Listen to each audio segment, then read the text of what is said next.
일정기에 100명대의 사람을 죽이고 다니는 그런 인물, 그런 포악하고 말이죠. 거의 뭐 살인마에 가까운 인간이 정치를 한다고? 그런 사람이 정치를 하면 어떤 정치를 할까? 라고 하는 게 나의 연구의 출발이기도 하죠. 그 사람은 대단히 전체주의적인 사람입니다. 그런 사람들이 정권을 쥐게 되면 수십만의 사람이 죽어나가야 되는 거예요. 그 사람은 충분히 그러고 남는 인간이에요. 내년부터 안두희 연구에 착수하려고 하는데 내가 가지고 있는 가설은 그래요. 돌발적인 상황에서 발생한 정당방위다. 실제로 안두희 공판에서도 그런 이야기가 나와요. 우파의 역사학이 없어요. 자유주의 역사학이 없다고요. 끊임없이 그야말로 그런 좌파들이 터무니없는 문화공작, 역사공작에 대한민국이 흔들리고 있어요. 거기에 대항해내려면 우파 시민들도 더 공격적으로 과감하게 진실을 이야기할 필요가 있다고 봐요.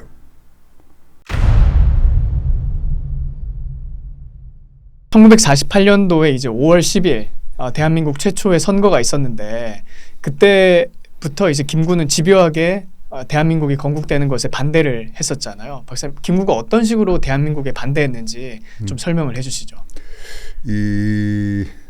사실 뭐 김구가 50총선, 즉 바꿔 말하게 되면 남한 단독 선거 자체를 반대하기 시작한 것은 뭐 50총선부터 한 건 아니고 그 전부터, 그러니까 47년 12월 20일에 남한 단선단정에 반대한다고 성명을 발표했죠. 그러니까 그 전에, 그러니까 47년 11월 30일 시점에서는 이승만과 합작을 해서 남한 단선단정에 동의하고 찬성을 했는데 20일 만에 그렇게 입장을 바꿨죠. 그러다가 1월 28일 48년 그 시점에 가서는 이제 남북협상, 미군 철수, 통일정부 수립 등 해가지고 완전히 입장을 이제 북한 노선으로 돌아서 버린 거죠. 그러면서 이제 단독 정부 선거, 남한 단선단정을 반대하는 정치 세력에 선봉에 서게 되죠. 그 노선을 가지고 이제 남북 협상에 갔죠. 그러니까 남북 협상에서의 주요 캠페인의 주요 주제가 바로 남한 단선단정 분쇄라고 하는 거예요. 그래서 거기서 남한 단선단정을 파탄시키기 위한 하나의 투쟁 조직을 결성을 해요.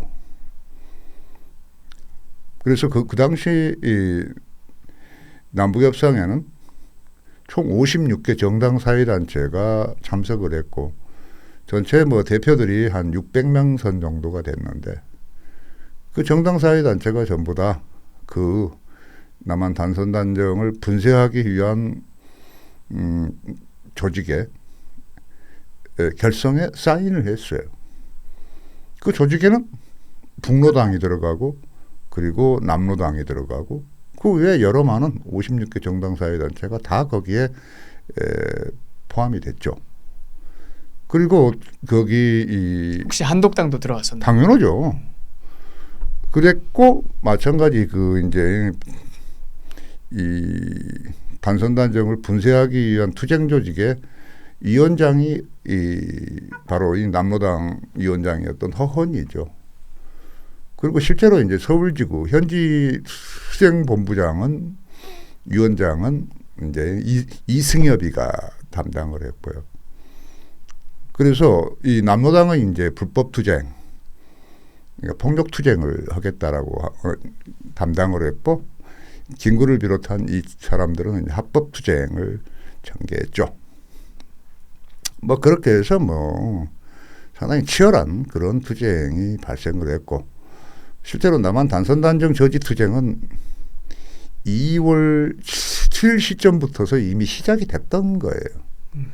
그러니까 제주 4.3이라는 그런 것도 바로 단선단정 분쇄 투쟁의 연장선에 있었던 거죠. 자, 그렇게 해서 이제 50총선이 이제 성공을 했어요. 총 유권자가 뭐 전체 뭐 하는 참가자가 95%대 이상을 했기 때문에 대한민국의 모든 국민들이 전부 다 대한민국 정부 수립에 찬성을 한 거죠. 자, 그랬음에도 불구하고 12일 날 김구는 그 당시 이 대한민국 정부 수립을 감시하기 위해서 파견된 이 유엔 임시위원단이 있었는데 그 위원단이 중요한 역할을 담당하는 거예요. 유엔에서 파견됐기 때문에. 그래서 이제 선거가 과연 공정하게 진행이 되는지 자유롭게 진행이 되는지 이런 것들을 전부 다 감시하는 거예요. 그런데 그 유엔 임시위원단의 임시위원장이었던 이 시리아 대표인 무길이라고 하는 사람이 경교장을 이제 방문을 했어요. 그래서 김구하고 담화를 했는데 거기서 김구가 야, 50총선은 불공정하고 문제가 많다. 인정할 수 없다. 그런 입장을 표명을 해요. 그래서 어떤 일이 발생하느냐? 이 임시위원단이 공보 이 49호를 통해서 바로 김구의 입장을 공포해 버린 거예요. 이 선거는 불공정하다. 50총선은 이건 인정할 수 없지 않겠는가? 유엔 공보단이요. 야, 뭐 충격적이죠. 그러니까 이승만을 비롯한 한민당 등이 격렬하게 반대를 하고 거리에서 시위가 발생을 하고 그래요. 그럼 김구는 무슨 근거로 그 얘기를 했던 건가요? 왜 그게 불공정하다고 말했던 건가요? 단순하게 자기가 인기가 없고 배제가 됐다고 뭐 그렇게 얘기를 했던 건가요? 이게 좀 이해가 안 되는데요. 기본적으로 이 단선 단정 자체를 반대하는 것은 앞서 말씀드린 대로 이승만과는 합작할 수 없다라고 하는 입장이었고, 그리고 결과적으로 김구는 지금 현재 이 북노당과 남노당들과 연대해서 공산 세력과 연대를 해서 영공 합작 공산 통일 정부를 수립하려고 하는 거예요. 그걸 합의하고 지금 온 거예요. 저기 남북 협상을 가서. 그렇기 때문에 당연히 단선 단정을 분쇄해야 하는 역할을 담당해야 했던 거죠. 그렇기 때문에 거기 그렇게 그런 입장을 취하는 것은 이상하지 않아요. 그러니까 뭐 어떤 근거가 있어서 문제를 제기했다라기보다는 자기 정치적 이익을 위해서, 그렇죠. 정치적 입장을 위해서 사보타지를 한 거네요. 김구는 그런 사람이에요. 그렇기 때문에 근데 지금 박사님이 좀 어록을 하나 만드신 것 같아요. 뭐. 김구는 그런 사람이에요. 그 말씀을 굉장히 자주 해주셨거든요, 방송에서. 야, 뭐 저기 달리 어떻게 저기 표현하는 것이 이제 네. 그러기도 해서 그러는데. 네, 박사님이 어록이 하나 생긴 것 같습니다. 김구는 그런 사람이에요. 그런가? 야, 그런 것처럼 김구는 대한민국 신생 대한민국 한반도에서 최초로 민주정부 수립에, 그리고 자기가 끊임없이 말하는 독립을 하자라고 하는 논리를 스스로가 거부한 거 아니에요. 그 사람은 대한민국의 반대한민국 정치 노선의 원류 같은 사람이에요. 원조예요.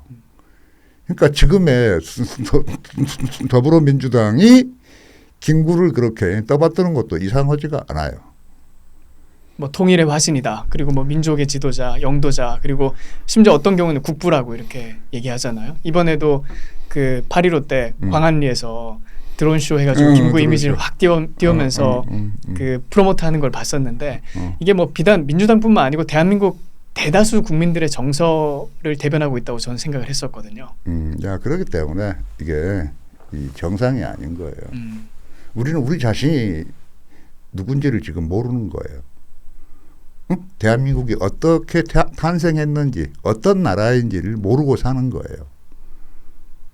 오히려 그런 대한민국을 증오하잖아요. 자기 나라인데 자기 나라를 사랑하지 않고 증오하는 나라. 어이없지 않아요? 박사님 생각하시는 대한민국의 의미는 어떤 건가요? 그러니까 대한민국 건국의 의미. 방금 말씀하신 이제 대한민국이란 나라를 잘 이해하지 못하고 오히려 폄하하고 있다 이렇게 말씀을 하셨는데 대한민국은 어떤 존재인가요? 야, 한반도에서 최초로 응? 국민들의 자기 손으로 투표를 해서 대표를 뽑아서 그걸 가지고 나라를 세운 거 아니에요. 근대 국가를 세워낸 거예요. 야, 이건 대단한 거 아닙니까?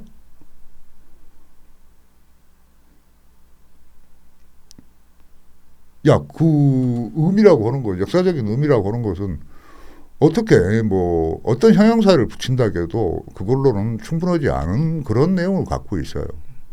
바로 오늘 우리가 이렇게 응? 세계 10대 강국으로 우뚝 설 수 있고 또 우리가 이렇게 자유를 향해 가면서 자기가 하고 싶은 일들을 충분히 할 수 있는 그런 사회 구조를 만들어낸 것도 바로 대한민국 건국 아니에요. 오늘 우리들의 어떤 그런 근본이 바로 이 대한민국 건국에 있는 거 아닌가요?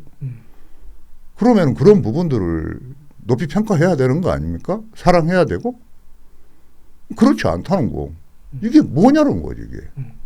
근데 저 최근에 프랑스 역사에 대해서 이렇게 잠깐 뭐 들여다볼 기회가 있었는데 최초로 선거를 했던 게 그러니까 저희가 말해 이제 평등 선거, 보통 선거 있잖아요. 그 선거를 했던 게 1962년도더라고요. 그러니까 보통 우리는 뭐 유럽 나라들이 엄청 빨리 민주주의를 했을 거라고 생각하는데 1962년이면 어떻게 보면 대한민국보다 훨씬 더 늦게 그 보통 선거, 평등 선거를 한 거잖아요. 그런 차원에서 이 대한민국 역사를 보면 아 정말 우리 선조들, 특별히 그 건국 세대들이 참 똑똑했다, 그리고 지혜로웠다, 그리고 우리가 거기에 대해서 참 자랑스러워할 만하다 그런 생각을 많이 했었어요. 야, 그러긴 한데 당시 사람들이 자유나 민주나 그런 서구적인 그런 가치들 그런 것들을 사실 뭐 다 알면서 한 건 아니에요. 그래도 결정적으로 올바른 때 올바른 사람에게 표를 줬잖아요. 그리고 지지를 해줬잖아요. 저는 그거는 굉장히 지혜로운 결정이었다고 그러니까 생각하거든요. 그 이야기는 그만큼 이제 한국인들이 근대인이 된 거죠. 불완전하지만 불충분하지만.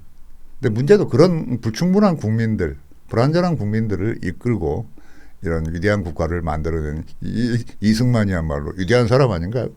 맞습니다. 정말 이승만에 대해서 뭐 또 얘기를 하자면 끝이 없겠는데 결국에는 이 대한민국이란 것도 결국 건국될 때 완전하게 만들어진 나라라기보다는 그 완전을 향해 가는 여정이 시작됐다. 저는 그렇게 바라보거든요. 그렇죠. 네.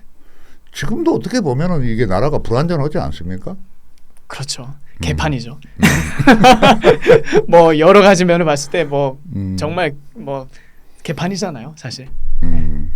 불완전하죠. 근데 그럼에도 불구하고 어쨌든 민주공화국으로서 박사님 말씀하신 것처럼 최초로 세팅이 됐기 때문에 이 불완전을 극복해 나가는 과정 자체가 저는 대한민국 역사다 그렇게 생각을 하거든요. 아이, 당연하죠. 네, 그 이상을 향해서 나아가는 과정, 거기에 아름다움이 있다고 저는 그렇게 생각해요. 맞아요. 네. 예를 들어서 미국 같은 경우에도 뭐 처음에 건국이 될 때 완전한 세팅 가운데 된 건 아니잖아요. 노예제도 그렇죠. 있었고 거기 안에서 갈등도 있었고 뭐 이념이 충돌해서 서로 죽이기도 하고 근데 어쨌든 방향성이 제대로 세팅됐기 때문에 그 과정을 극복해 나가면서 지금 같은 그 강대국으로 자리를 잡았듯이 대한민국도 그런 비슷한 과정을 거쳐서 이 더 완전함을 향해서 더 완전한 공동체를 향해서 나아가는 그 과정 가운데 있다. 저는 역사를 그렇게 바라보거든요. 그러니까 이게 좌파들이 보는 시각이랑 근본적으로 다르다고 생각을 해요. 좌파들은 애초에 태어나지 말았어야 될 나라, 그리고 결점이 있고 허물이 있는 나라이기 때문에 정통성이 상실됐고 따라서 이걸 때려 엎어야 된다.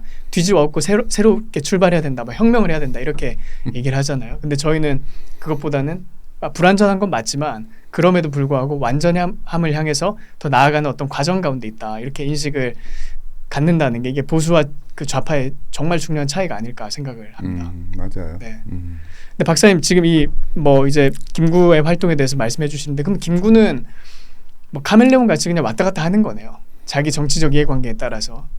그러니까 기본적으로 김구라고 하는 인물은 일전 시간에도 이야기했지만 좌우를 왔다 갔다 해요. 그러니까 좌우 개념이 없어요. 그러니까 철저하게 기회주의적이죠. 그러니까 앞서 말씀드린 것처럼 이승만과 47년 11월 30일에 남한 단선단정을 하겠다라고 약속해놓고 자기가 이제 불리한 입장, 즉 장덕수 암살 사건으로 정치적인 피치에 몰리게 되니까 이제는 그걸 극복하려고 북한과 연대해버리는 거 아니에요. 야, 이런 정치 행동은 아마 보기 드물다고 봐요. 그러니까 내가 이야기하잖아요. 일정기에 한 100명대의 사람을 죽이고 다니는 그런 인물, 그런 포악하고 말이죠. 거의 뭐 살인마에 가까운 인간이 정치를 한다고? 그런 사람이 정치를 하면 어떤 정치를 할까라고 하는 게 나의 연구의 지금 출발이기도 하죠. 그럴 거 아니에요. 그 사람은 대단히 전체주의적인 사람입니다. 그런 사람들이 정권을 쥐게 되면은 수십만의 사람이 죽어나가야 되는 거예요. 그 사람은 충분히 그러고 남는 인간이에요. 그러니까 그런 점에서 이 김구라고 하는 그 우리 한국인들이 갖고 있는 그 환상이 얼마나 문제인가를 알 수 있죠. 최근에 또 김구가 4.3 사건의 배후에 있었다 이런 주장을 하셨어요. 박사님 어떤 근거로 그런 말씀을 하셨는지 설명을 좀 해주시죠. 우선 첫 번째는 뭐 4.3 사건이 발생한 게 49년 10월 19일이죠. 바로 20일 날 거기 이범석 국무총리가 저기 이 어순반란이라고 하는 것은 극자와 극우 세력의 합작이라 그 배우가 그렇게 발표를 해요. 아 그런 얘기를 했었어요? 그렇죠. 아 그냥 극좌 세력뿐만 아니고 극우의 합작이라 그렇죠. 그렇게 얘기를 했어요. 극우라고 하면 누구냐? 그 당시 사람들은 전부 다 김구라고 생각을 해요. 김구도 그러니까 자기 자신도 나중에는 거기에 대해서 성명을 발표하죠. 근데 뭐 이범석 국무총리만 뭐 처음 20일만 한 게 아니고 23일에도 뭐 자주 그런 이제 입장을 표명하고 또 그 당시 내무장관이었던 윤치홍도 마찬가지 국회에서 극우 국자 합작설을 주장을 하고 또 마찬가지 이승만 대통령도 마찬가지 그러한 입장을 표명을 합니다. 그럼 어떤 식으로라고 했을 때 그 여순 반란은 이제 여수에 있던 그 국군 19연대가 반란을 일으켰는데 그 19연대의 그 전 연대장 오동기라고 하는 인물이 10월 1일경에 체포가 돼요. 혹시 박사님 14연대 아닌가요? 14연대. 내가 착각을 했네. 야, 그랬는데 그 오동기라고 하는 인물이 이 혁명의원군 사건으로 지금 체포가 된 거예요. 혁명의원군 사건을 들어가서 보니까 이미 47년 12월부터서 이 경교장 김구를 통해서 이제 만난 사람들끼리 그러니까 이승만의 정적이었던 천영진 같은 그런 인물들과 연대에서 이제 이 쿠데타를 일으키려고 하는 그런 계획을 갖고 있다가 발각이 돼서 체포가 된 거죠. 그래서 이제 계속 신문이 진행되고 있는 상황인데 19일 날 그 14연대에 그 반란이 발생을 했고 그렇게 해서 뭐 여수 순천 지역을 중심으로 해서 그리고 뭐 인접 지역까지 다 포함하는데 약 한 4,500명의 지역민들을 전부 학살했어요. 그 반란군이 죽인 건가요? 그렇죠. 그런데 흥미로운 것은 그 반란군이라고 하는 14연대라고 하는 그 병사들이라고 하는 것은 전부 다 그 자기 향민들이에요. 왜냐하면 그 당시에는 전부 다 이 부대가 징병제가 아니고 지원병제였고 그러다 보니까 전부 다 그 연대들은 그 지역 인근 지역에서 전부 다 모병을 한 거예요. 그러니까 여수 순천 지역민들이라고요. 그 사람들이 자기들하고 이념과 철학이 안 맞는 사상이 안 맞는다고 그래서 자기의 향민들한테 지금 학살을 한 거 아니에요. 이게 이 사건의 본질이에요. 3,500명이 죽는다니까요. 그 실태에 대해서는 뭐 거기 거기 이 사진집이 다 나와 있어요. 그 당시 그 유명했던 거기 라이프지의 기자가 칼 마이던스라고 하는 사람이 들어와서 23일부터서 순천에서부터서 사진을 촬영을 했어요. 길거리를 비롯해서 뭐 저기 건물 뒤편부터 해서 수도 없이 많은 사람들이 죽어나가 있는 모습들을 전부 찍어놨죠. 충격적입니다. 어떻게 이럴 수 있냔 말이에요. 그죠? 근데 사람들은 요즘 뭐라고 그럽니까? 그 당시에는 여순 반란이라고 분명히 병명을 했는데 그 뒤에 여순 사건으로 바뀌었다가 지금은 여수에 있는 그 이상한 사람들이 이제 여순 항쟁이라고 이야기하자는 거 아니에요. 그러니까 나중엔 여순 민주화 운동 될 수도 있겠죠. 이미 항쟁이라고 하는 말은 민주화 의미를 포함하는 거죠. 그 택도 없는 이야기지만 사실 말이 안 되지만 아니 3,500명을 누가 죽였냐고. 14연대 플러스 그리고 여수 순천 지역의 좌파들이 지금 죽인 거 아니에요. 그런데 그걸 갖다 놓고 와서 여순 항쟁이라고 하게 되면 뭔가 그 3,500명이 국군이 들어와서 살해한 것처럼 지금 이해하는 거 아니에요. 그건 말이 안 되죠. 그 사실이 아닌데.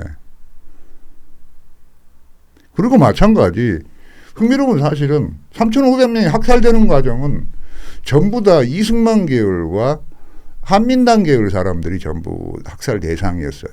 한독당은 제외돼 있어요. 왜? 앞서 이야기했죠.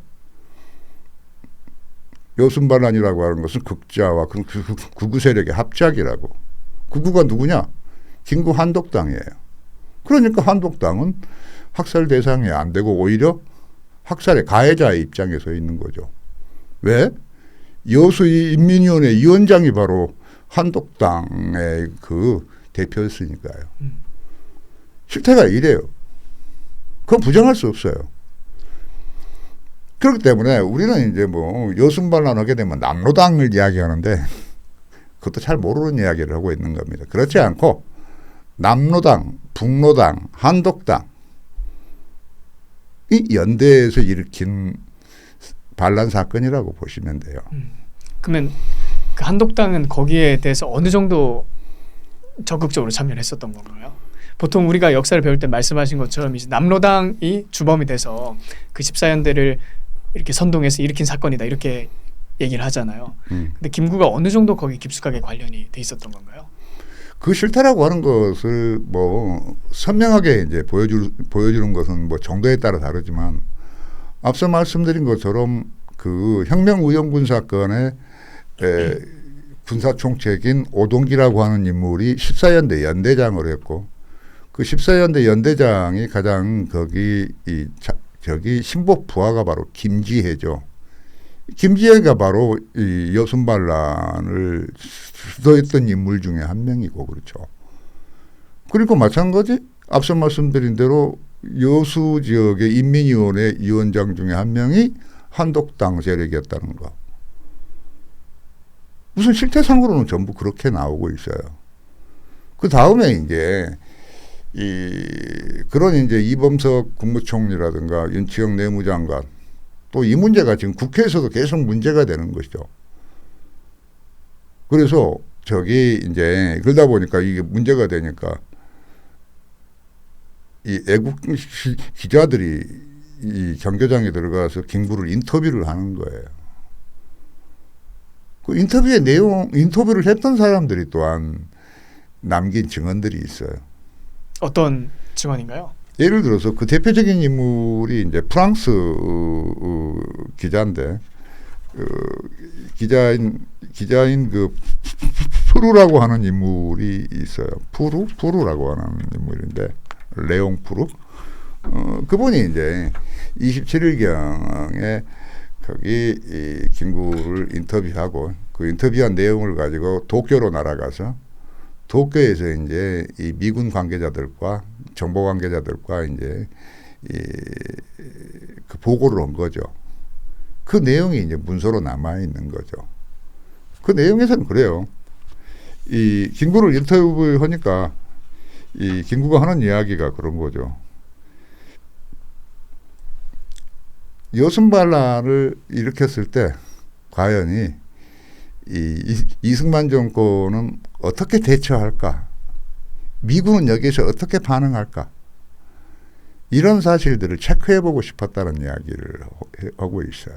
체크해보고 싶었다고요? 그러니까 그것은 이제 그 푸르가 하는 이야기인데 그건 이제 김구하고 인터뷰를 하고 자기가 생각을 해보니까 지금 김구가 그런 생각을 갖고 있는 것 같고 그리고 추정될 수 있는 것은 지금 현재 파리에서 지금 제3차 유엔 총회가 열리고 있고 그 총회에서 지금 현재 대한민국 정부 승인이 추진되고 있는 거예요. 그래서 여순반란 사건을 일으키게 되면 그 사건 때문에 영향 때문에 유엔의 참가 국가들이 정부 승인을 보류할 수도 있을 것이다. 그러니까 대한민국 정부 승인을 저지하기 위한 일환으로도 여순 반란을 일으켰다 그렇게 볼 수 있어요. 그렇기 때문에 이게 뭐 레옹 푸르라고 하는 이 기자뿐만 아니라 여러 많은 기록들을 남기고 있어요. 안두이도 그런 기록을 남겼고 또 미국 미 대사관 쪽에서도 기록을 남기죠. 상당히 이건 위험한 일이다 라고 하고 있고, 그리고 그 보고서상에서는 지금 여순 반란의 배우가 김구다라고 하는 소문이 지금 무성하다. 그러면서 지금 이제 한국의 문제는 남한에서 그렇게 폭동을 일으키는 것도 문제지만 그것도 우리가 여기 남한에서 폭동을 일으킨다고 한다면은 진압할 수 있고 또 북한에서 남침해 온다면은 제재할 수도 있겠지만 이게 동시에 터진다면은 한국이 어떻게 될지 알 수 없다. 이런 아주 하여간 거기 우려를 표명하죠.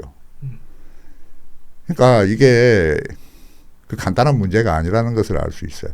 지금 대한민국 건국 딱 2개월도 정도밖에 안 된 시점에서 지금 이런 상황이 발생을 하고 있어요. 그러긴 했지만 의외로 한국 분들이 신속하게 그리고 상당히 합리적으로 잘 대응을 해서 빠른 시간 내에 일주일 만에 평정을 하게 되죠. 근데 생각해 보면 정말 대한민국 건국 전후로 해서 나라가 없어질 뻔한 위기가 많았네요.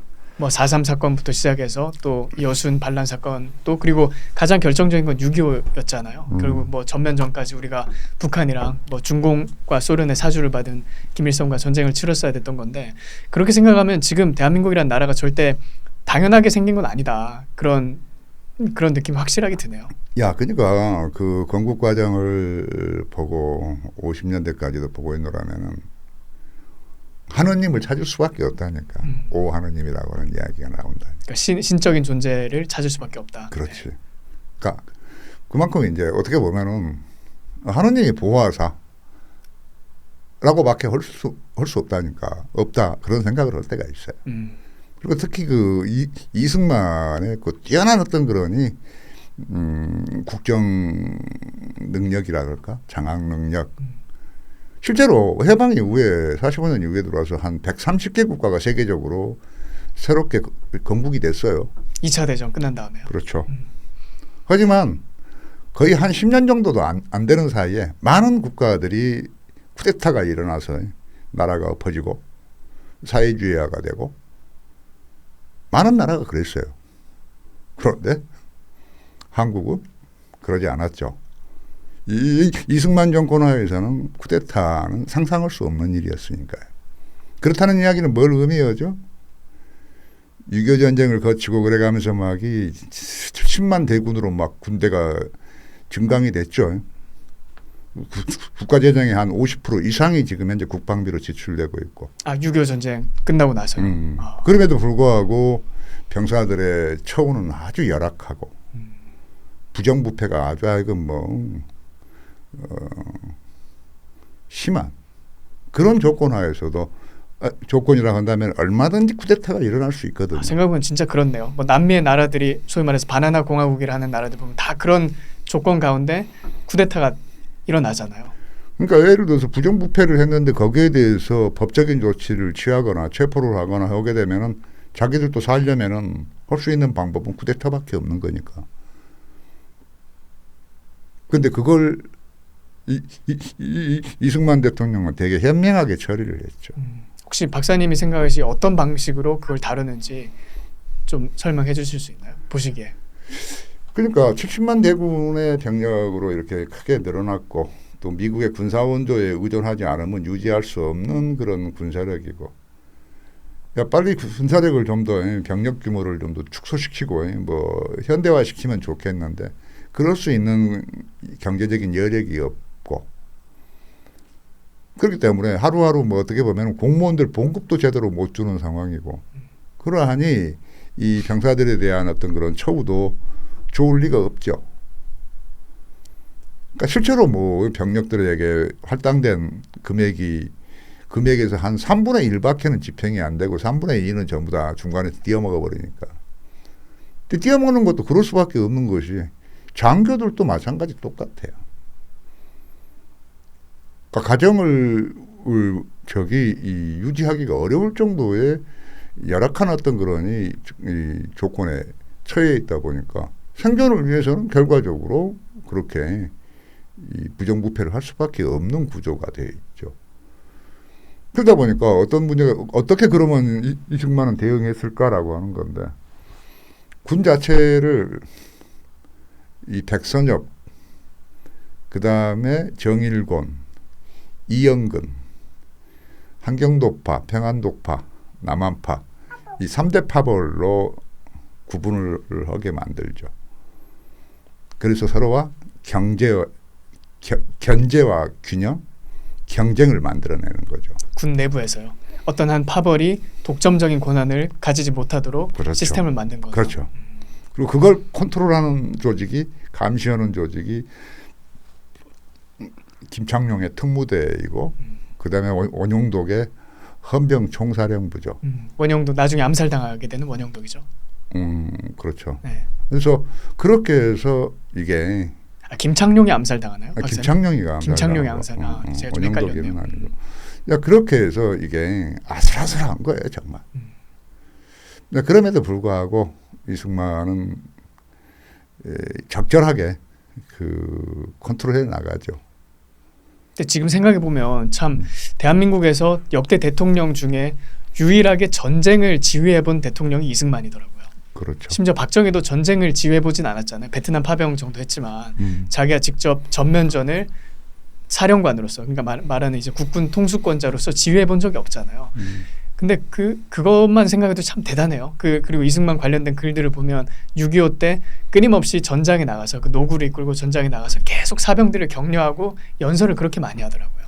현장에 가서 격려하고 밥도 같이 먹고 그리고 메시지를 주고 내가 함께한다. 우리가 이길 수 있다. 한번 으쌰으쌰 해보자. 그러니까 그 스피릿이 아마 군인들 사이에서 다 와닿게 느껴졌던 게 아닌가 싶어요. 그러니까 그 군을 강력하게 장악하고 있었다는 그 증거가 많이 있더라고요. 맞아요. 네. 그러니까 예를 들어서 그 79년도인가 5년도인가에 그 중앙일보사가 출간한 이 경무대 사계라고 하는 책이 있어요. 그건 장의 이름이고 앞에 이름은 좀 다른데 그 책을 보게 되면은 그 경무대에서 45년 귀국 이후부터서 같이 이승만 대통령을 모신 비서들이 남긴 이제 이승만에 대한 해고 기록이에요. 그걸 보고 있으면 정말 감동적입니다. 이승만이 어떤 사람인가를 잘 알 수 있어요. 우리 사회가 한국 사회 일반이 지금 현재 갖고 있는 이승만과는 180도 다른 사람입니다. 정말 깨끗한 사람이고 검소한 사람이고 공명정대한 사람이고 그리고 진짜 어떤 이 하느님의 부르심을 받은 사람이라는 것을 알 수 있어요. 소명의식이 확실히 있었다는 거네요. 그것이 없이는 그런 난관들을 헤쳐나가지 못했을 거예요. 그걸 보면서 막스 베버가 이야기하는 소명의 정치가 이승만 그게 딱 맞다는 생각을 했죠. 확신을 갖게 됐어요. 방금 박사님 말씀하신 그 글은 제가 처음 듣는 얘기거든요. 구체적으로 혹시 거기 뭐 일화 같은 게 있어요? 또 기억 남는 일화라든지 아니면 그 모셨던 수행 비서들 중에서 이런 부분이 놀라웠다, 이런 부분에 감화를 받았다, 뭐 그런 식으로 설명하는 부분이 있던가요? 그러니까 예를 들어서 이승만 대통령이 그 일상에서의 어떤 생활들, 그 하루의 일과 그리고 예를 들어서 어떤 사건이 발생했을 때 어떤 판단해 나가는 능력들 그리고 마찬가지 사람들을 용인하는 그런 능력들, 그 일을 처리하는 능력, 특히 또 외교에 대한 어떤 그런 접근 방식 등등 이 어떤 업무를 처리하는 방식이 가장 앞서 있는 거예요. 일반 이 장관들이라든가 그 이하 사람들보다도. 그러니까 그만큼 이 미국 생활을 해가면서 여러 많은 경험을 했고 특히 이 양반에 대해서 놀라운 것은 이 목수 능력이 있는 거예요. 아, 그 카펜트리. 그러니까 뭐 실제 나무를 자르고 하는 거요. 나무를 자르고 건물을 집을 짓고 자기가 직접. 야, 그걸 보면서 비서진들이 깜짝 놀라는 거예요. 되게 르네상스형 인물이었네요. 그러면 르네상스형. 그런 것도 있고 특히 정원 관리에도 아주 뛰어난 능력을 보여주고 있고 뭐 많은 생각을 하는 사람이에요. 꼭 그 미국 국부들 중에 토마스 제퍼슨 같아요. 생각하면 그 토마스 제퍼슨이 보면 건축 같은 데도 관심이 되게 많았더라고요. 그래서 자기 집도 디자인하고 도명식 있잖아요. 뭐 그런 거 그리고 그 이렇게 회전형 의자 그것도 제퍼슨이 사실 발명을 한 거거든요. 이렇게 앉았을 때 동글동글 돌아가는 의자 있잖아요. 수입을 체어라고 하는 거. 그것도 이제 제퍼슨이 집무하면서 불편하니까 아 이거 개발해보자 하고 이렇게 개발했고.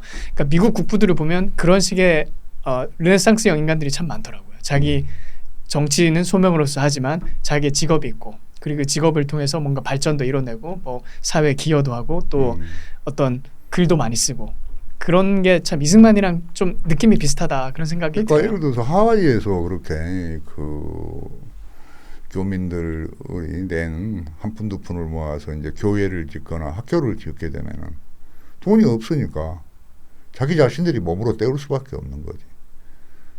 그러다 보니까 당연히 집을 짓는 능력도 이 몸을 체화한 거죠.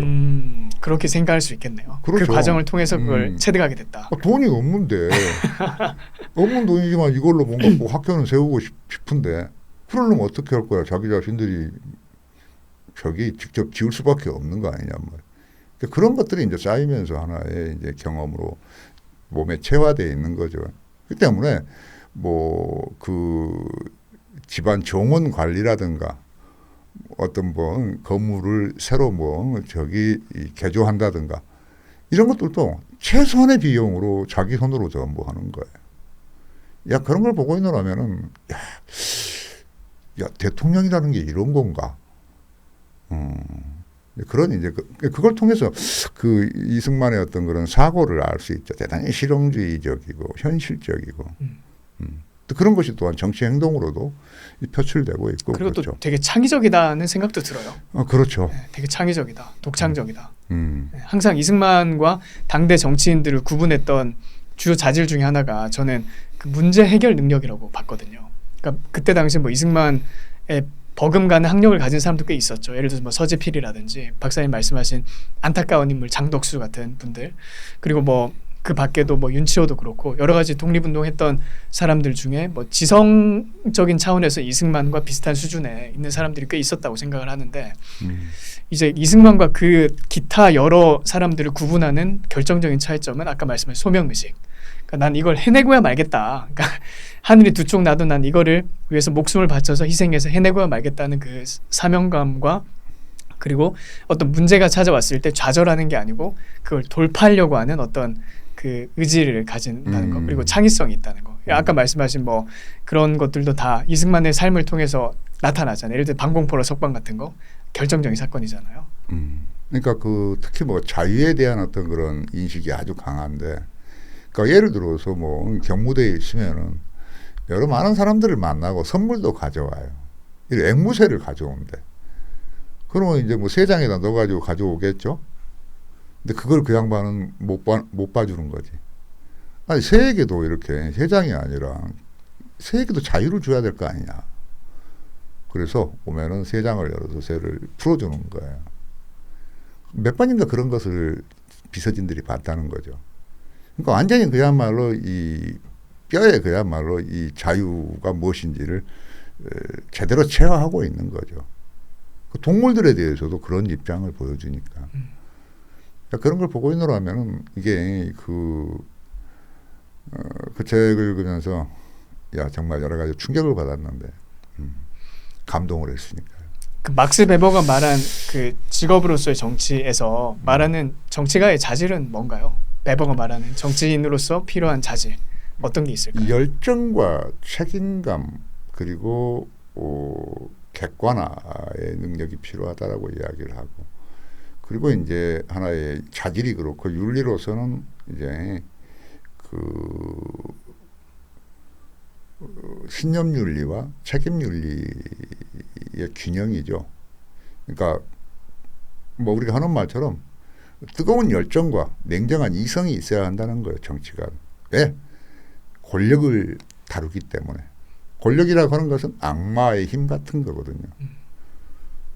자기는 선의를 가지고 권력을 휘두르었지만 그 결과는 전혀 다른 결과를 나올 수 있기 때문에 그걸 언제나 의식해야 한다는 거죠. 그러니까 상당히 어떤 그런 이 긴장이 필요한 그런 직업이라고 그렇게 이야기를 하죠. 그렇기 때문에 거기서 윤리를 꼭 강조하는 것은 정치적인 측면에서의 윤리지 우리가 일반 사회에서 통용되는 그런 도덕 윤리를 이야기하는 건 아니에요. 그렇기 때문에 그 이야기를 듣고 있느라면 아 정치가는 이래야 하는구나. 단지 무슨 뭐 밥 빌어먹는 직업으로서의 우리가 생각하는 그런 직업으로서의 정치가 아니고 하나의 하느님으로부터 저기 이 부름을 받은 하나의 어떤 그러니 대의를 실천하는 그런 이제 직업 그게 바로 직업이죠, 그죠? 그러니까 우리가 생각하는 동양에서 생각하는 직업과는 좀 많이 다르죠. 그러니까 그런 이제 논점인데 그렇게밖에는 저기 지금 이승만을 다른 표현보다는 그 표현이 가장 적절하다고 봐요. 소명의 정치가 이승만. 그럼 반대로 권력 정치가 김구. 권력의 화신. 권력의 화신. 박사님 혹시 종교를 가지고 계신가요? 글쎄요. 고민을 하고 계세요? 불교인 것 같기도 하고 어떤 때는 내가 또 기독교에 대해서 관심이 있는 것 같기도 하고 그러긴 하지만 뭐 딱 어떤 그렇게 특정 종교에 대해서 내가 확신을 가진다 이런 건 없으신 거네요. 그렇죠. 아, 고민은 좀 하고 계세요 혹시? 종교 한번 기회를 해볼까 이런 고민 같은 거. 아 왜냐면 이게 역사를 공부하시다 보면 아까 말씀하신 것처럼 저도 그걸 느낄 때가 있거든요. 아 이 순간은 하나님이 개입하셨다, 신이 개입했다. 예를 들어서 최근에 미국 사람들은 그 트럼프가 암살 당하기 직전에 고개 살짝 까딱 돌린 거 때문에 사실 살아난 거잖아요. 그렇죠. 0점 몇 미리 차이로 귀를 스쳐서 총알이 지나갔는데 그때 만약에 트럼프가 전광판을 안 쳐다보고 그냥 원래 정면을 주시하고 있었다면 그냥 머리가 날아가는 거였거든요. 그래서 그런 걸 보면서 미국 사람들이 아 참 하나님이 함께 하셨다. 개입하셨다. 뭐 이런 식의 얘기를 많이 하면서 교회를 가는 사람도 많이 늘어났다. 이런 얘기도 나오고 있거든요. 최근에 뭐 찰리 커크 사건 같은 것도 그렇고요. 근데 이렇게 역사를 보다 보면 어느 순간에 참 숙연해지는 때가 있는 것 같아요. 아, 이 순간은 정말 인간의 어떻게 하면 이게 이렇게 우연적으로 맞아 떨어져 가지고 이런 일이 발생했을까. 그런 어떤 숙명을 맞이하는 순간이 꽤 있다고 저는 생각을 했거든요. 그러니까 인간의 이성만으로서는 전부 다 파악해낼 수 없는 그러니까 뭐 인간 자체가 원래 불완전하고 불충분하기 때문에 그렇지만 근데 그런 걸 전제로 하면서도 그 역사의 흐름을 보다 보면은 어떻게 이런 일이 있을 수 있는지 그 점은 이제 뭐 내가 부족하고 불충분하기 때문에 뭐 제대로 파악하지 못했기 때문에 그럴 수도 있겠지만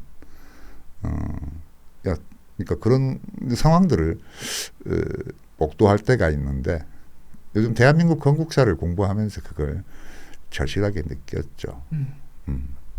혹시 박사님 생각하시기에 아 이거는 정말 기적이었다. 아 이거는 어떻게 이런 일이 가능했을까?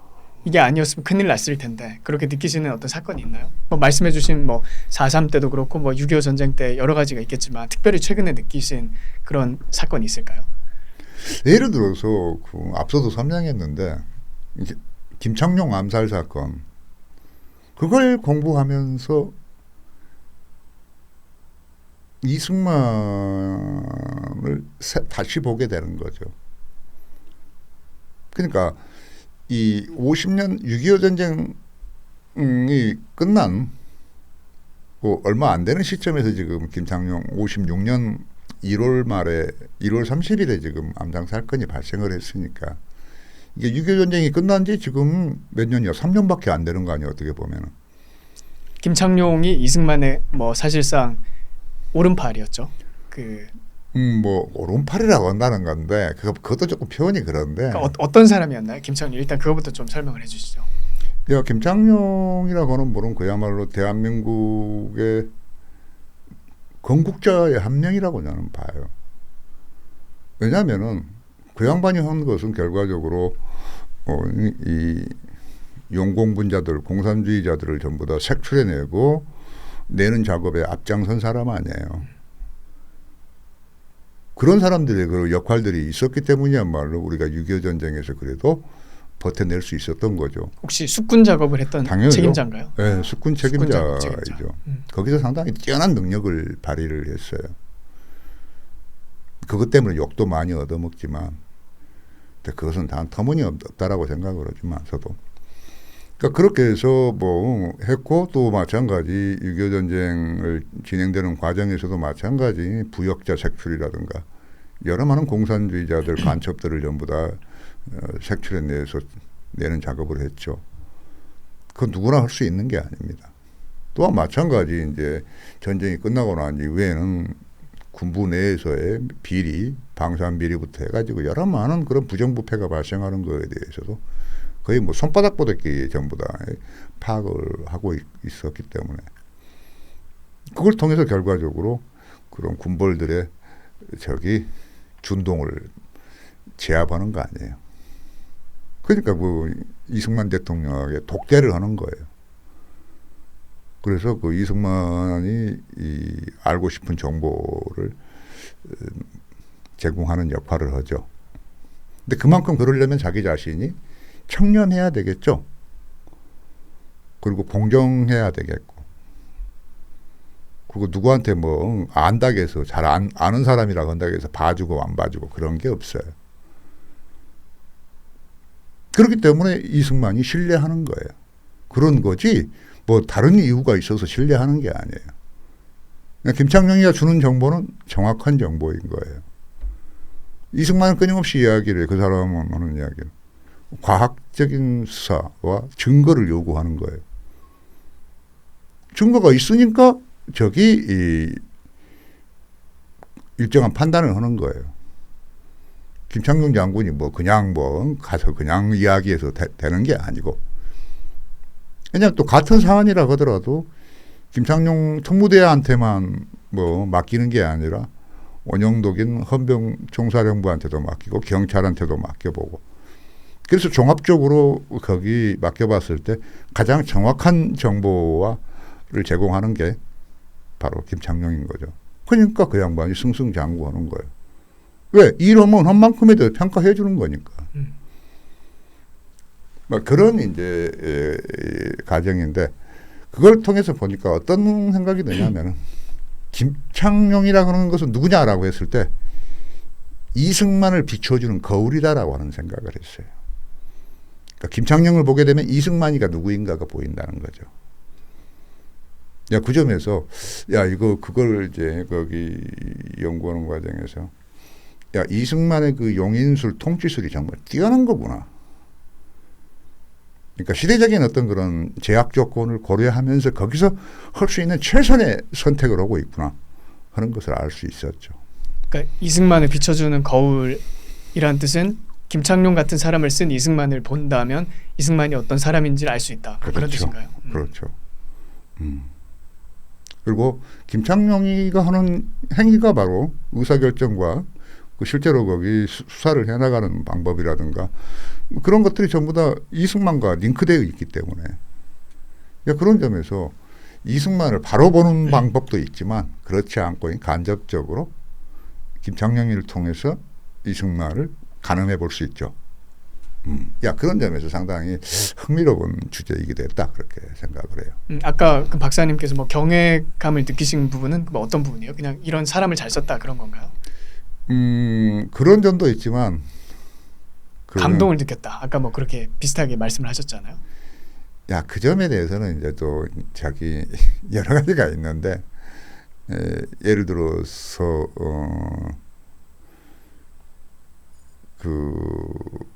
이승만 대통령이 이제 물러나게 되는 과정들 4.19 혁명이 발생했을 때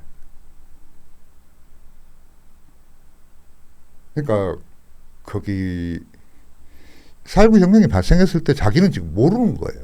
이게 지금 상황이 어떤 건지.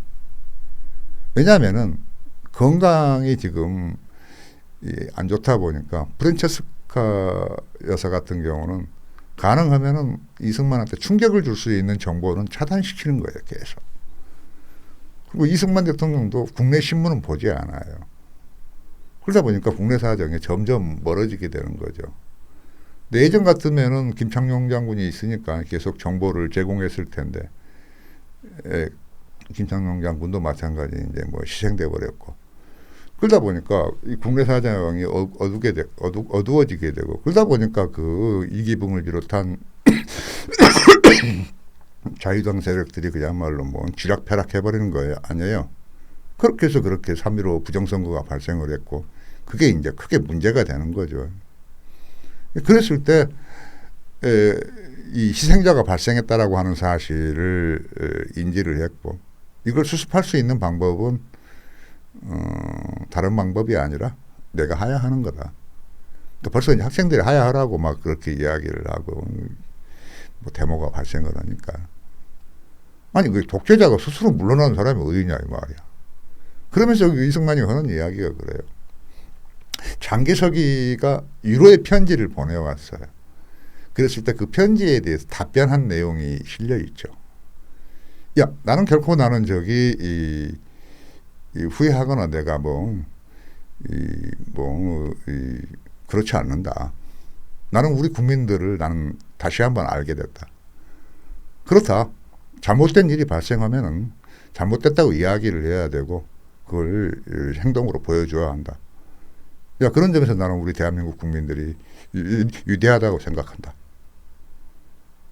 감동적이지 않아요? 감동적이네요. 그렇습니다. 이승만은 그런 사람이에요. 김구는 그런 사람이고 이승만은 그런 사람이네요. 참 감동적이네요, 진짜. 네, 감동적이네요. 그 책을 한번 꼭 읽어보세요. 네, 어떤 책이라고 하셨죠, 박사님? 다시 말씀을 해주시죠. 그 제목이 생각나세요? 남기고 싶은 이야기들. 남기고 싶은 이야기들. 그래서 이게 1977년도에 나왔는데 중앙일보사하고 동양방송이 같이 해가지고 총 거기 비서진들 이 5명인가를 이제 거기 5명, 6명 정도가 자기가 경부대에서 보고 느끼고 했던 그 이승만에 대해서 이야기를 하죠. 그 중에 이제 첫 장이 들어가는 게 이제 그 경무대 사계라고 하는 장인데 그게 총 한 6편, 7편으로 되어 있어요. 거기에 그 비서들이 해고해 놓은 내용을 통해서 이승만이 어떤 사람인가를 잘 알 수 있어요. 그 특별히 이승만 관련해서는 솔선수범하는 사람이었다.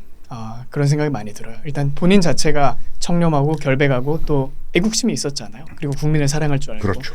또 그 2대 주미대사죠. 양유찬 주미대사 같은 경우에도 사실 미국에서 산부인과 의사를 했었잖아요. 그리고 굉장히 뭐 행복하게 살 수 있는 사람이었는데 하와이에서 산부인과 의사를 하면서 미국에서 의과대학을 나와서 뭐 평생 그냥 행복하게 그냥 자기 진료하면서 안락하게 살 수 있는 사람이었음에도 이승만이 콜링하니까 결국 나라를 위해 헌신하잖아요. 자기 직업을 팽개치고 사실 미국인이 될 수 있는 뭐 그런 좋은 자격과 요건을 다 버리고 뭐 조국을 위해서 희생한 거죠. 어떻게 보면. 근데 그 양유찬하고 이승만하고 대화하는 그 장면이 제가 정확하게 그 워드 포 워드 기억이 나지 않는데 이승만이 뭐 그런 식으로 얘기하더라고요. 인생을 한 번밖에 살 수밖에 없는데 당신이 그런 식으로 인생을 살아가야 되겠냐. 의미 있는 인생을 살아야 되지 않겠느냐 하면서 양유찬을 굉장히 다그치면서 회유하는 그러니까 우리 팀 이승만이 들어와서 대한민국을 위해서 한번 일해달라 양 박사 이렇게 권유하는 장면이 나오거든요. 근데 그런 거는 이승만 본인이 먼저 희생을 했기 때문에 자신감 있게 얘기할 수 있는 거잖아요. 그 만약 이승만이 자기는 뭐 다 뒤에서 뒷구녕에서 이상한 짓 하면서 혼자 뭐 부정 축제하고 뭐 미국에서 뭐 시민권도 따고 다 할 거 하면서 자기는 포기하지 않는데 자기 부하들한테 당신은 포기해야지 이러면 그게 뭐 씨알이 먹히겠어요. 근데 양유찬이 그 말을 듣고 아주 깊은 고민을 하다가 인생으로 한 사람으로 태어나서 내가 물론 이렇게 하와이에서 뭐 행복하게 의사 생활하고 진료하는 것도 의미가 있지만 그래도 뭔가 인간으로 태어나서 더 큰 그런 숭고한 뜻이 있지 않겠나, 뭐 사명이 있지 않겠나 그 생각을 하고 이제 입장을 바꿔서 그 대사를 했다, 수락을 했다 이제 그런 내용이 제가 읽은 기억이 있거든요. 아마 양유찬 그분도 거기 부통령 후보로 거론된 적이 있었던가 봐요. 이게 이기붕을 대체할 수 있는 인물. 그러니까 지금 이게 50년대 중반을 넘어서게 되면은 지금 이승만 대통령이 이제 80에 가까워지는 거 아니에요. 그러니까 무슨 일이 벌어질지 모르는 거지. 그러니까 이제 호시탐탐 그 자리를 노리는 거 아니야. 그게 지금 그런 상황이라고 보면 되죠. 그러니까 여러 가지 이제 그 제약 조건이 있기도 해요. 그러니까 그걸 고려해 가면서 우리가 이승만을 이야기해야지 그런 것이 없이 그야말로 이야기하게 되면 논의가 잘 안 되죠. 결국 이승만을 얘기하다 보면 또 김구와 비교가 될 수밖에 없는데요. 그 김구는 김구는 결국 이제 암살당하죠. 1949년 6월 26일 경교장에서 이제 안두희에 의해서 암살당하는데 안두희는 왜 김구를 죽인 걸까요? 거기 그 안두희가 쓴 그 55년의 시역의 고민이라는 책이 있어요. 그 책을 보게 되면은 자기는 어려서부터 김구를 존경해 왔어요. 그래서 자기는 이제 그 신우주에 살았고 신우주 상고를 나왔어요. 공립으로. 되게 머리가 좋은 거예요. 그 당시에는 공립 그 상업고등학교를 나오려면은 한 25대 1의 경쟁을 뚫어야 되는 거죠. 그리고 이제 학비가 전부 면제가 돼요. 공립이니까. 대신 학교를 졸업하고 나면은 3년간 의무 복무를 해야 되는 거죠. 그런데 자기 아버지가 거기 평안북도 용천 출신인데 원래 용천이 바로 신우주 옆에 있거든. 거기 같은. 그러다 보니까 거기서 이 아버지가 상당히 그 사업 수완이 좋아가지고 1910년대 이래 자산을 많이 축적을 했어요. 간척 사업도 하기도 하고 부동산을 갖고 있기도 하고. 그래서 신우주시에 그 시내를 들어가려면 안두희 아버지의 땅을 밟지 않으면 못 가는 거예요. 그 정도로 많은 땅을 가지고 있어요. 그래서 안두희는 그렇기 때문에 어려서부터 상당히 풍족한 경제적으로 그런 생활을 했고 자기가 하고 싶은 일을 다 하고 산 사람이에요. 그러니까 뭐 30년대 중반에 할리 데이비스를 타고 다니면서 압록강변을 달리면서 말이야 낚시도 하고 사냥도 하고 그런 사람이라니까. 진짜요? 야, 그건 말씀하신 것만 들어도 어떤 상황에 있었는지 딱 짐작이 되네요. 그죠? 네, 할리 데이비스 30년대 할리 데이비슨을 타고 다녔다. 맞아요. 그러니까 그런 사람이에요. 그러니까 돈이라고 하는 것은 그 사람은 써본 만큼 써본 사람이에요. 그리고 운동을 잘했어요. 그렇게 체격이 크지는 않지만 태권도, 권투, 검도 몇 가지 운동을 해가지고 아주 그 주먹이 한 주먹을 하는 사람이에요. 그러니까 이 양반이 뭐 해방 이후에도 올람을 해가지고 서북청년단 종로지부 총무부장을 하는 거 아니에요. 거의 뭐 두목급들인 거죠. 거의 뭐 거기. 다 알죠. 서북청년단 쪽에서는 안두희 하게 되면 유명한 사람이죠. 그 사람은 자기 어떤 그런 신념이 있는 사람이에요.明治대 법대를 다니다가 이제 뭐 했고 그때 머리도 있고 수리 능력이 뛰어난 사람이고 그래서 이제 포병에 이제 가게 됐던 것이고 그렇죠. 포병 장교였죠. 그렇죠. 네. 그렇게 해서 그렇기 때문에 그러면서 자기 아버지가 신우주에서 그렇게 김구 이야기할 때는 킹구 그런다는 거예요. 킹구. 네. 왜냐하면 김구 발음을 이 서북 사투리로 하게 되면 킹구 그런다는 거예요. 그래서 그렇게 이제 킹구 그렇게 이제 해서 자기는 어려서부터 누군지는 잘 몰랐지만 그 이름은 그렇게 알고 있었고 그래서 상당히 대단한 사람이라고 자기는 알고 있었고 그래서 이제 그 어떻게 이제 그 연이 닿아가지고 이제 김구 한독당 사람들하고 알게 되면서 이제 그 한독당의 비밀 요원으로 들어갔던 거죠. 근데 들어가서 이렇게 김구를 얼마 안 되는 기간이에요. 그러니까 49년 자기가 3월인가 임관을 했어요. 그러면서 그 김용만인가 하는 자기 사촌이 이 서북청년단에 있다가 한독당에 이제 입당을 했던 모양인데 그 친구가 이제 저기 안두희에게 한독당에 입당하지 않겠냐고 이제 권유가 들어왔고 그렇게 해서 이제 김학규를 통해서 한독당의 비밀 요원으로 들어갔던 거죠. 그 비밀 당원증이 있어요. 그 전부 다 나와 있어요. 지금도 알 수 있어요. 그렇게 했는데 그러면서 김구를 한 6번 정도를 만났어요. 그 암살 사건이 발생할 때까지. 그런데 한독당 관계자들을 만나보고 김구를 만나보고 해보니까 이게 반대한민국 세력인 거예요. 자기 기대랑 달랐던 그렇죠. 거네요. 야, 그래서 이제 한독당을 그만두려고 하는데 그만두게 되면은 암살하겠다는 거예요. 그러니까 상당히 고민스러운 거죠. 그만두게 조폭 조직 같네요. 아니 정당에 내가 왔다 갔다 하겠다는데 뭐 들어갈 수 있고 나올 수도 있는 건데 나오려고 하니까 암살하겠다 이렇게 위협을 했다는 거 보면 그게 김구는 그런 사람이라니까. 야, 그래가지고 이제 이 사실 9년 6월이게 되면은 옹진지구에 지금 전투가 발생을 했어요. 북한군이 내려오고.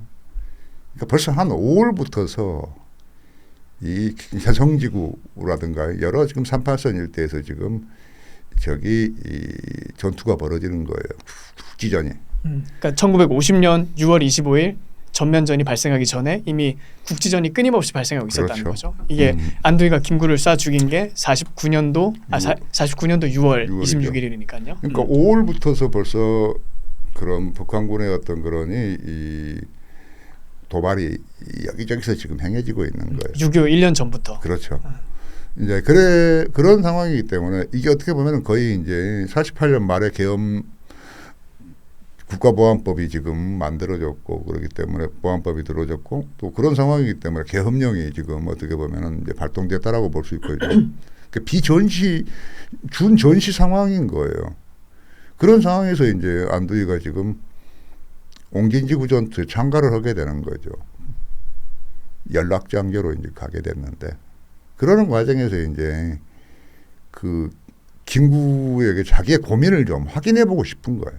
내가 지금 그동안 김학규라든가 한독당 관계자들을 만나보니까 이게 전부 다 이게 이 반대한민국이고 이 공산주의자들하고 연계가 되어 있는 것 같고 그러면서 많은 시국 사건에 지금 김구와 한독당이 연계되어 있다는 것을 알게 됐고 그래서 이제 옹진지구 전투에 가면 또 어떤 일이 발생할지 모르기 때문에 그런 또 거기 고민도 있었기 때문에 그거를 이제 해소해 보고자 경고장에 갔는데 가면서 이제 가서 김구를 만나서 9가지를 문제를 제기하는 거예요.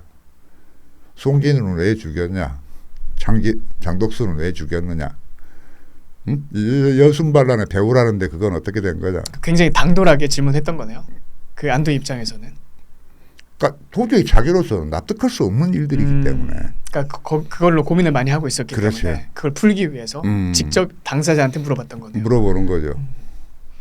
그러니까 물어본다는 이야기는 이미 그 전부터서 어느 정도 확신이 있었겠죠. 심증을 가지고 있었다. 네. 그래서 직접 이제 김구의 입으로부터 그 이야기를 듣고 싶은 것이었는데 그런데 김구가 저기 제대로 답변을 해주지 않는 거죠. 네가 뭘 안다고 말이야.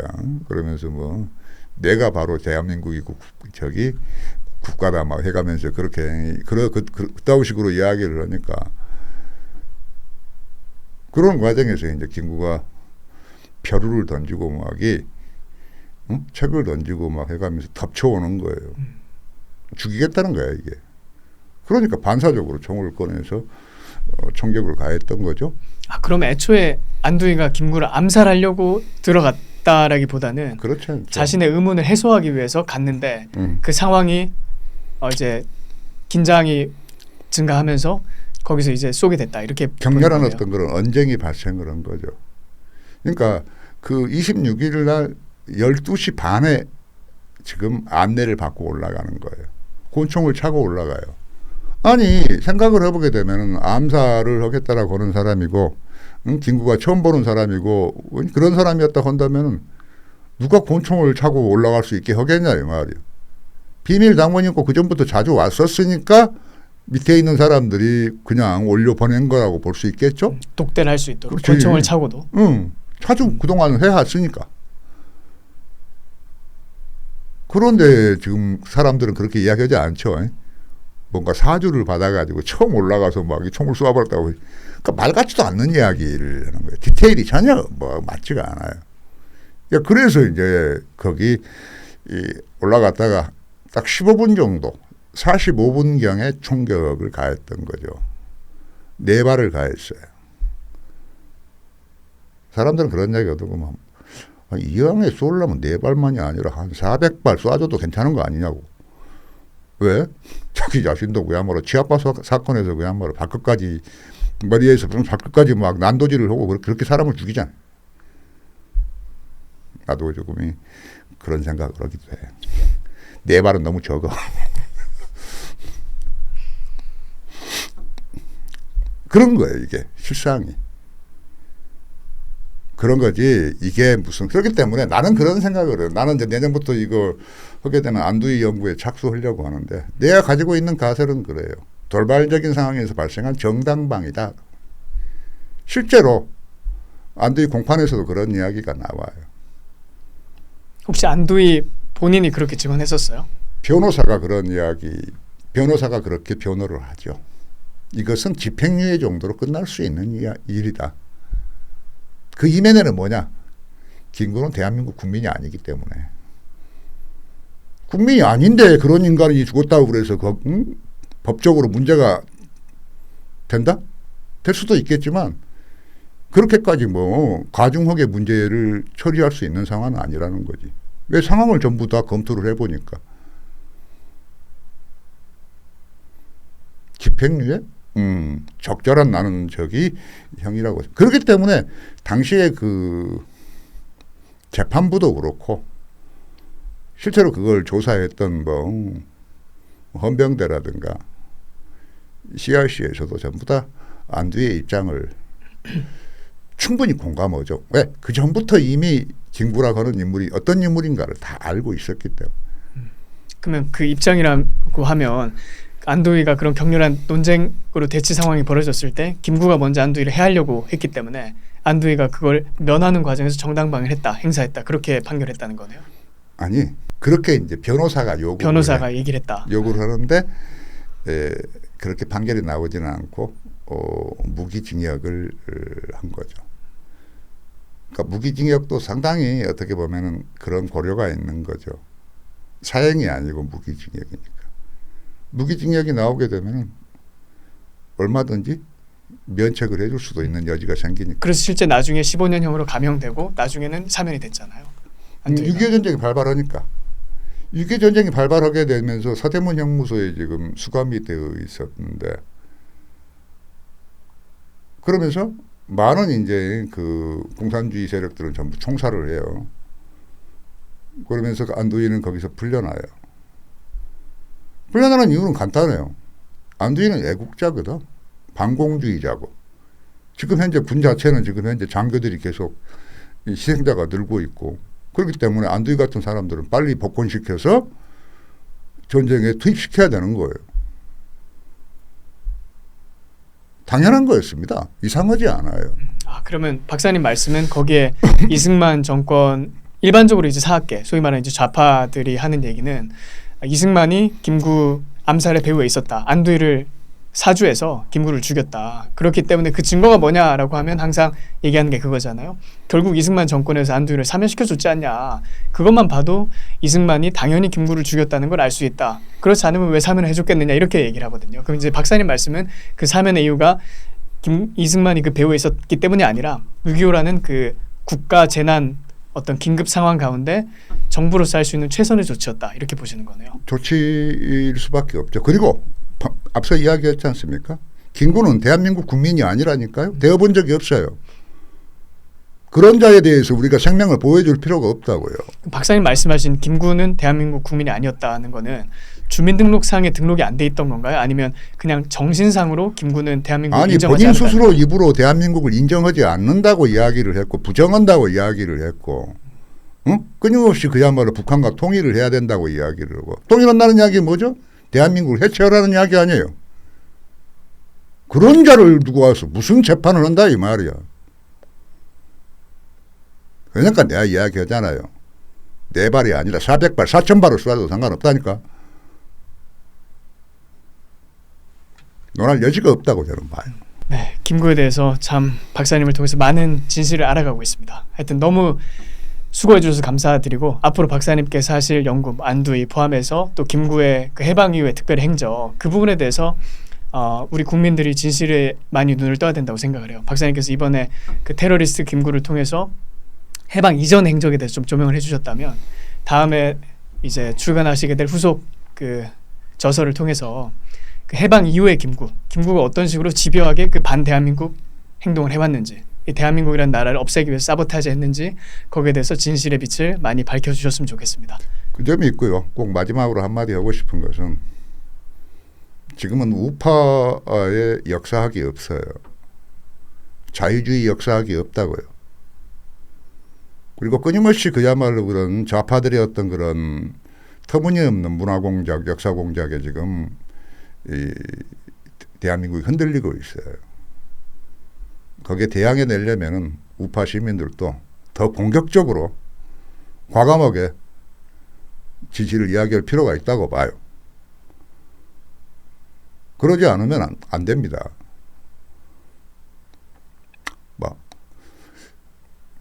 이 정도로 하죠. 정한기 박사님 오늘 시간 내주셔서 감사합니다. 네, 감사합니다.